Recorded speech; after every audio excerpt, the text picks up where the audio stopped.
Florian Marie fait partie des 9 prévenus. Comme tous ses soutiens, il ne comprend pas ce procès. Des actions semblables ont été menées en France plusieurs fois. Très peu ont mené à des poursuites judiciaires. On encourt jusqu'à 5 ans de prison et 75 000 € d'amende. Et encore une fois, parce qu'on a utilisé du nettoyant pour vitres qui part à la main. Voilà. Donc la répression à Nice, aujourd'hui, elle en est là, quoi. En octobre dernier, pour dénoncer des pratiques de la Société Générale qu'ils jugent sales, ils vont dégrader la façade de la banque rue Jean Médecin. Un acte de désobéissance civile que les militants jugent sans réelle gravité. Nous, Attaque, on a prouvé que le blanc de meudon qu'ils avaient mis dessus les vitres, on l'a refait, on a essuyé avec des chiffons, il n'y est pas resté de traces. Alors il faut arrêter de condamner les gens pour des choses comme ça. Interpellés sur place, ils effectuent 48 heures de garde à vue.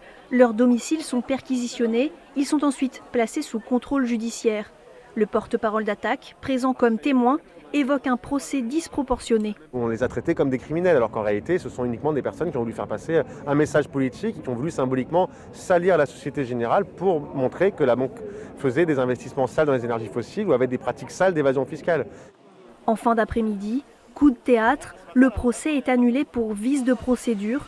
Une victoire sur la forme pour les prévenus.